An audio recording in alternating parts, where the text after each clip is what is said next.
उत्सवानिमित्त मी मनापासून हार्दिक शुभेच्छा देतो। आज सोलापूर जिल्ह्यामध्ये फार कमी वेळेमध्ये पत्रकार परिषदेला आपण सर्वजण उपस्थित राहिल्याबद्दल सर्वप्रथम सर्व पत्रकारांचा आभार मानतो। राज्यामध्ये 1 लाख मराठा उद्योजकाचा आकडा आपण त्या ठिकाणी पूर्ण केलेला आहे।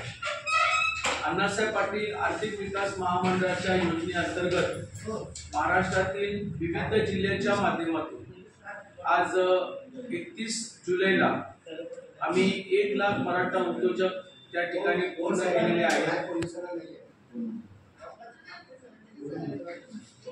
या योजनेअंतर्गत महाराष्ट्रातल्या विविध बँक प्रणाली, सहकारी बँका, राष्ट्रीयकृत बँका आणि NBFC या बँकेने 8,500 कोटीचं कर्ज वाटप केलेलं आहे। महामंडळाच्या योजनेअंतर्गत 850 कोटीचं व्याज परतावा आपण लाभार्थ्यांना या ठिकाणी दिलेला आहे। या योजनेअंतर्गत आपण ज्या वेळेला 31 जुलैला 1 लाख मराठा उद्योजकाचा आकडा आपण पार केला, 1 ऑगस्टला कॅबिनेट बैठकीच्या अगोदर राज्याचे मुख्यमंत्री, राज्याचे उपमुख्यमंत्री, राज्याचे दुसरे उपमुख्यमंत्री यांनी मनापासून खूप चांगलं स्वागत केलं। मराठा उद्योजकांनाही शुभेच्छा दिल्या। ज्या बँकेने कर्ज वाटप केलं ते कर्ज वाटप करणाऱ्या बँकेचे मनापासून आभार मानला। आपल्या सोलापूर जिल्ह्यामध्ये एकूण आजपर्यंत 10,000 लाभार्थी या ठिकाणी झालेले आहेत आणि साधारण 803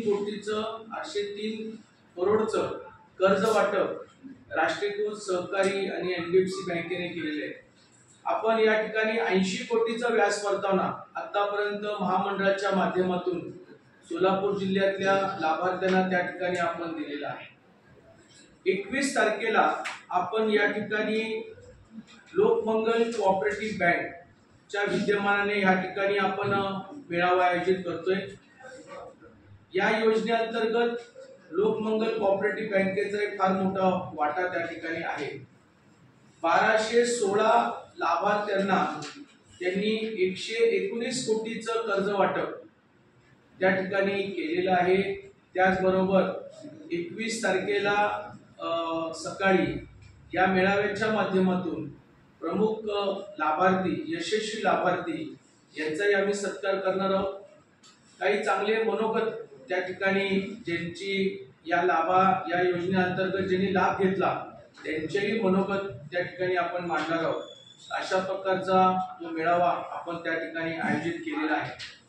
या मेळाव्याचं विशेष कारण म्हणजे 1 लाख लाभार्थी झाल्यानंतर आम्ही प्रत्येक जिल्ह्यामध्ये मेळावा सुरू केलेला आहे।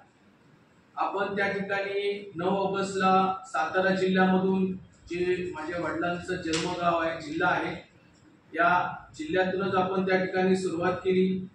त्याच्यानंतर आपण नाशिक घेतलं, त्याच्यानंतर आपण सांगली, इस्लामपूर विभागामध्ये घेतलं, कोल्हापूरला घेतला आणि अशा प्रकारे प्रत्येक जिल्ह्यामध्ये, लातूरमध्ये आम्ही 3 तालुक्यांमध्ये मेळावा घेतला। म्हणजे आम्ही प्रत्येक ठिकाणी अशा प्रकारचा मेळावा घेऊन जे यशस्वी लाभार्थी आहेत त्या लाभार्थ्यांचा आम्ही सत्कार त्या ठिकाणी करतो। 21 तारखेला सकाळी सोलापूर शहरामध्ये हा मेळावा त्या ठिकाणी होत असताना 22 तारखेला आम्ही बार्शीमध्ये आमदार राजेंद्र राऊत यांच्या नेतृत्वाखाली एक मराठा उद्योजक मेळावा, त्याचबरोबर राजेंद्र राऊत साहेबांनी आमदारकीच्या निधीमधून मराठा भवन त्या ठिकाणी उभारलेलं आहे, त्याचे उद्घाटनाचा कार्यक्रम त्या ठिकाणी होणार आहे।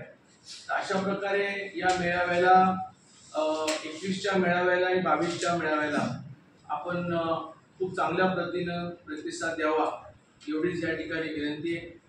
दुसरा विषय म्हणजे या भारत